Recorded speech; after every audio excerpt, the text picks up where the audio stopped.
Who's presenting?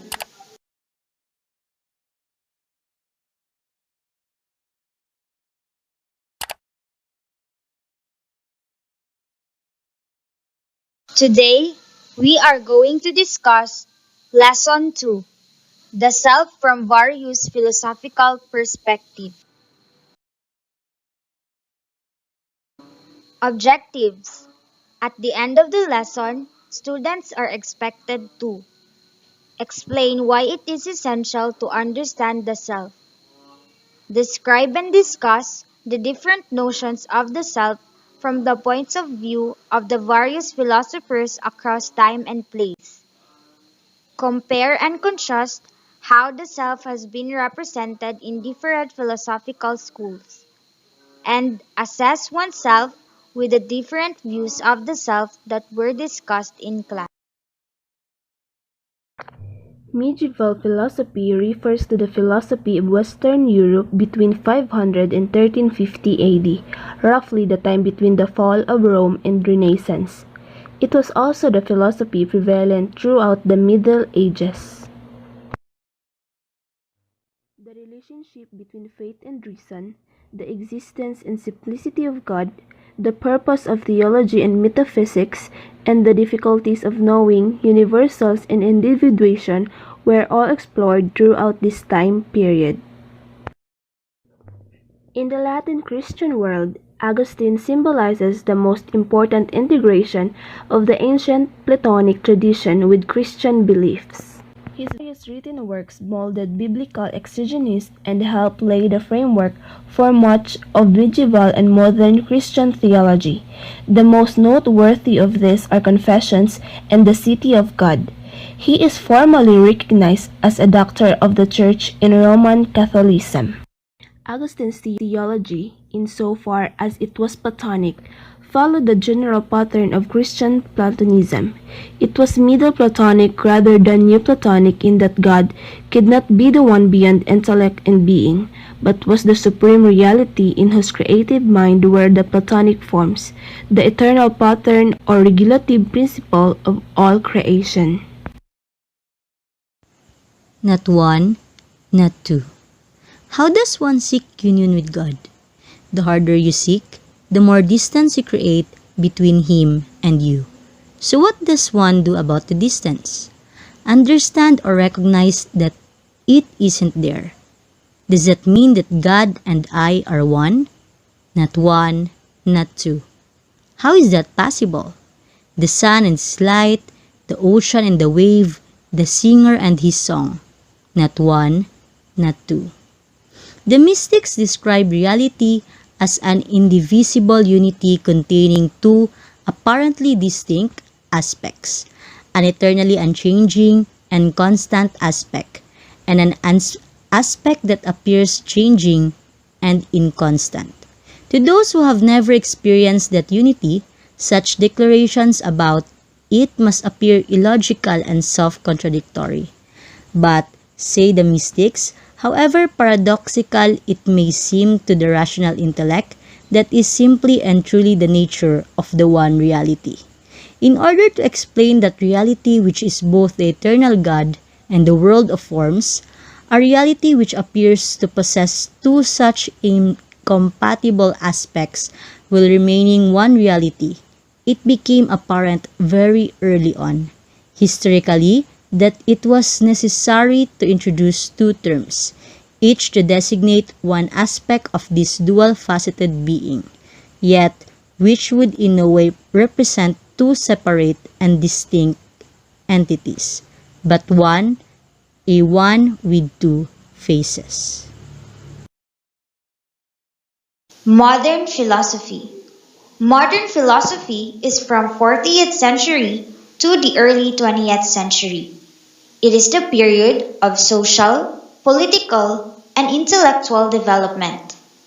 People believed in anthropocentrism, which referred to the point of view that humans are the only or primary holders of moral standing. The foundation of this scientific revolution was the belief that genuine knowledge has to be based on independent rational inquiry and real-world experimentation. rather than dependent on knowledge handed down by the authorities.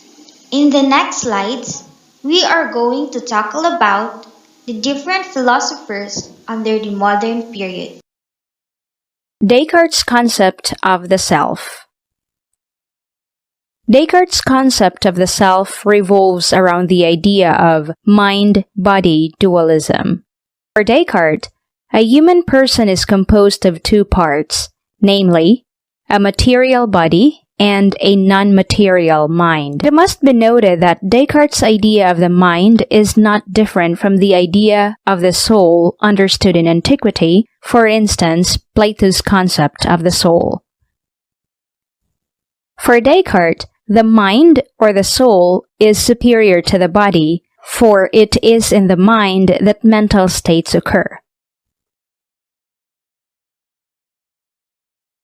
For Descartes, the mind or the soul is superior to the body, for it is in the mind that mental states occur.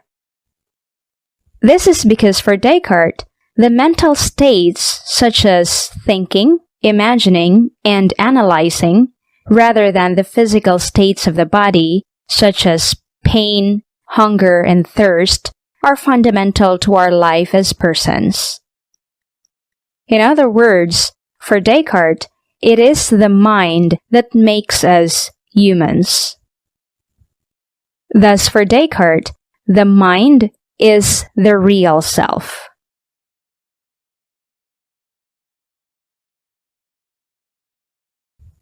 Finally, Descartes believes that the mind and body are both substances.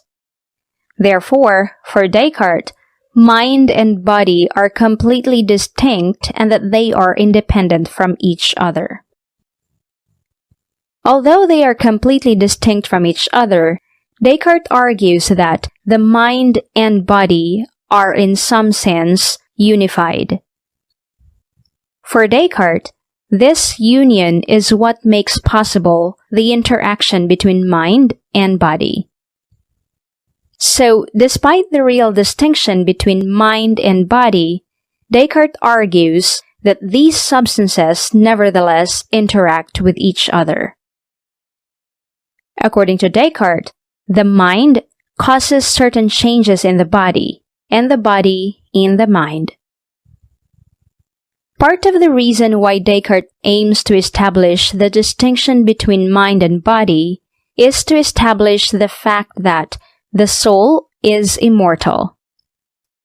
As we can see, the distinction between mind and body opens up the possibility of establishing the immortality of the soul, since it involves the idea that the decay of the body does not imply the destruction of the soul.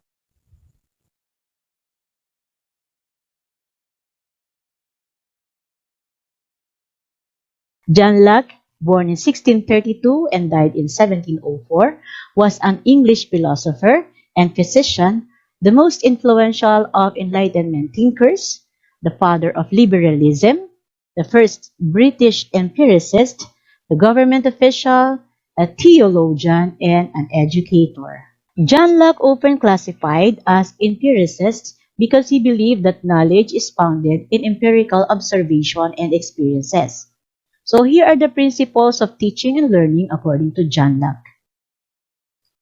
On Locke's writing of an essay concerning human understanding that was published in 1690, he examines how we acquire ideas. He held that at birth, our human mind was a blank slate, a tabula rasa, or empty of ideas. David Hume. He was born on May 7, 1711 and died on August 25, 1776. He is a Scottish philosopher, historian, economist, and essayist known especially for his philosophical empiricism and skepticism. He believed that there is no self. Hume suggests that the self is just a bundle of perceptions like links in a chain. One can only know what comes from the sense and experiences. He is an empiricist, and the self is not an entity beyond the physical body. Immanuel Kant. He was born on April 22, 1724 and died on February 12, 1804. He is the central figure in modern philosophy. He synthesized early modern rationalism and empiricism, set the terms for much of 19th and 20th century philosophy, and continues to exercise significant influence today in metaphysics, epistemology, ethics, political philosophy, aesthetic, and other fields. According to Kant, presentation occurs through our sense. He believed we all have an inner and outer self, which together form our consciousness. The inner self is composed of our psychological state and our rational intellect. The outer self includes our sense and physical world. Sigmund Freud was born on May 6, 1856 and died on September 23, 1939. He founded the psychoanalytic school of psychology.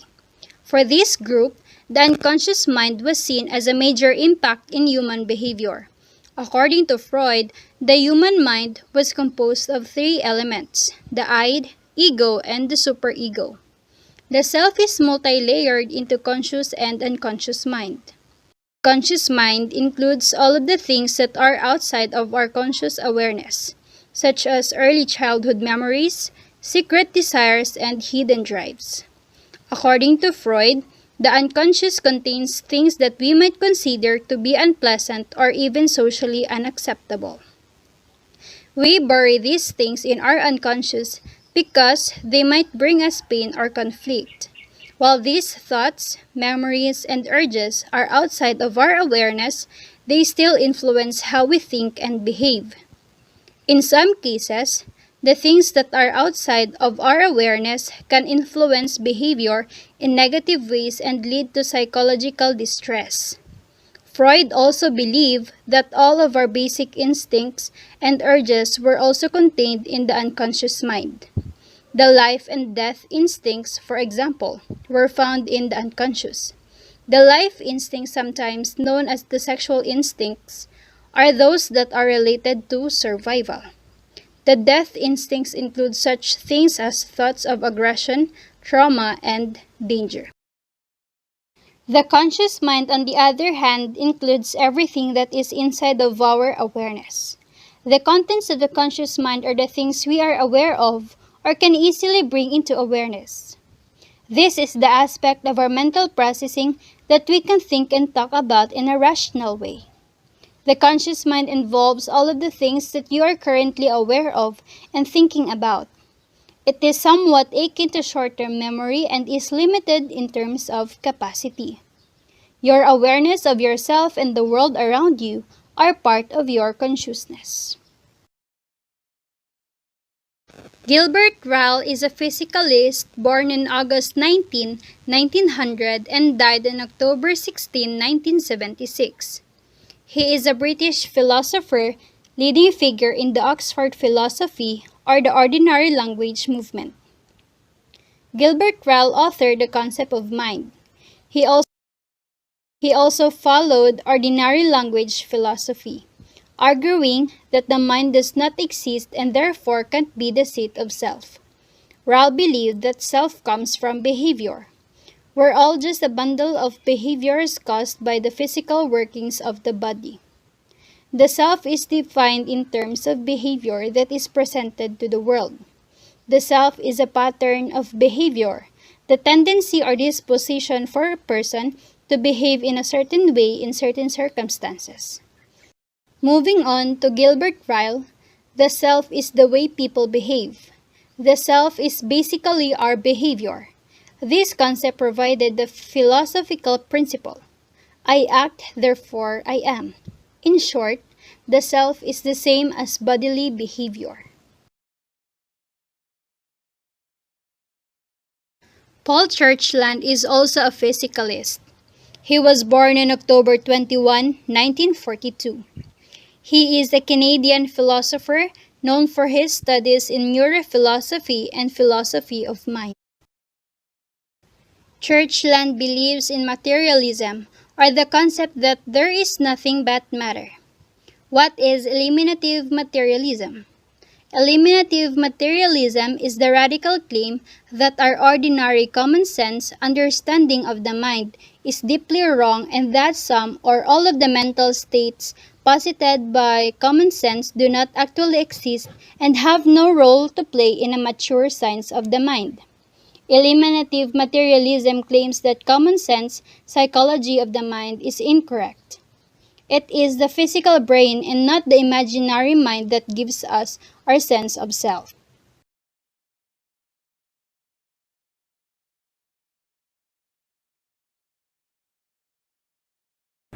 Next up, we have Edmund Husserl. He was born on April 8, 1859 and died on April 26, 1838. He was known as the father of phenomenology. He was one of the most influential philosophers of the 20th century. He has made important contributions to almost all areas of philosophy and anticipated central ideas of its neighboring disciplines such as linguistics, sociology, and cognitive psychology. Phenomenology refers to the conviction that all knowledge of ourselves and our world is based on the phenomena of experience. This approach concentrates on the study of consciousness and the objects of direct experience.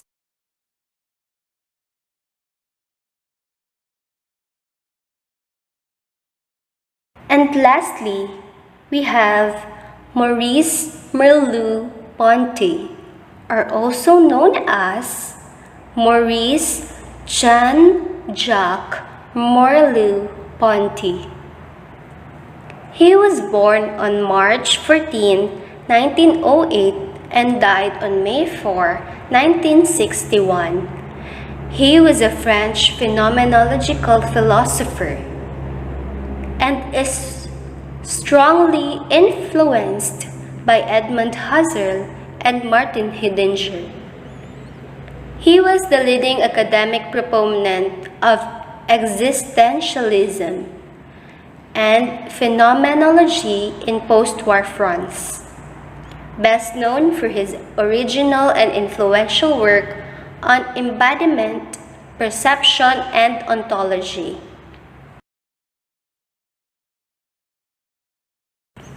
He believed that the physical body to be an important part of what makes up the subjective self. This will lead us to his famous work, The Embodied Subjectivity. Embodied subjectivity is constituted by feelings that orient and give motivational flavor to the quasi-discursive, narrativized flow of inner speech, so that all thinking should properly be understood as a kind of felt thinking. This work asserts that self and perception are encompassed in a physical body, and that the physical body is part of self. The perceptions of the mind and the actions of the body are interconnected. This ends our report for today. Thank you for listening and being with us until the end of this presentation. Good day and God bless us all.